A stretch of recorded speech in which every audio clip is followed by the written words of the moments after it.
बिस्मिल्लाहिर्रहमानिर्रहीम। अस्सलाम वालेकुम। डिलीशियस कुज़ीन में वेलकम।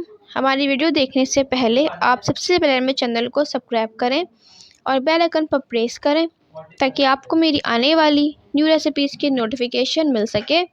आज की जो हमारी रेसिपी है, बनाने जा रहे हैं food street French fries recipe. Complete menu के साथ स्टार्ट करते हैं। जैसे कि हमारी आज की रेसिपी है फूड स्ट्रीट, जो हम बनाने जा रहे हैं फिंगर फ्राइज़। तो यहाँ पे मैंने पानी लिया है, ठीक है, और यहाँ पे बस आलू हैं जिनको हम फिंगर चिप्स की तरह काट लिया है, ठीक है। मैंने इसको, और इसमें हाफ के जी से ज़्यादा है, आपकी मर्ज़ी आप कितनी भी क्वांटिटी में बना सकते हैं।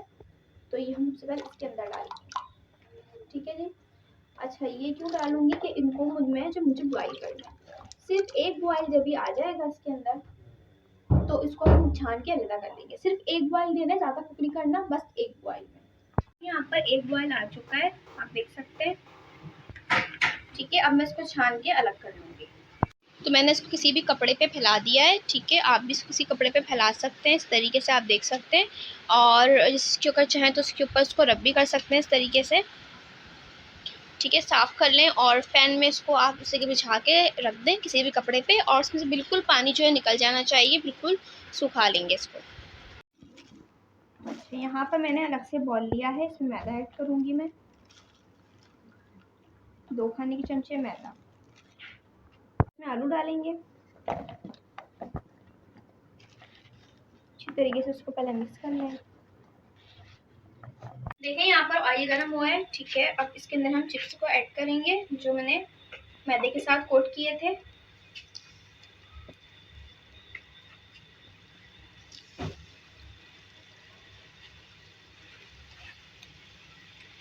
देखिए ये फ्राई हो रहे हैं, देखिए यहाँ पर ये फ्राई हो गए। कलर आप ज़्यादा ख़राब नहीं करेंगे इसका, ठीक है। परफेक्ट कलर है चिप्स का, ये जो आ गया है, ठीक है। तो अब मैं इसको निकालूंगी क्योंकि ये बॉईल हो गए थे, तो इसलिए इसमें ज़्यादा जो है मसला नहीं हुआ, ठीक है। इसको तेज आंच पे निकालेंगे ताकि जो है इसका ज़्यादा एक्स्ट्रा ऑयल नहीं आए। जी, तो आप देख सकते हैं हमारी आज की मज़ेदार सी रेसिपी जो मैंने आपके साथ आज शेयर की है, food street French fries ready है। और ये बहुत मज़े की है, इसको आप बाहर खाते हैं, आप इसको घर में इजीली बना सकते हैं। ज़रूर ट्राई करें, बताएं कैसी लगी। पसंद आए तो कमेंट सेक्शन में अपनी राय का इज़हार ज़रूर कीजिएगा और हमारे इस वीडियो को लाइक कीजिए।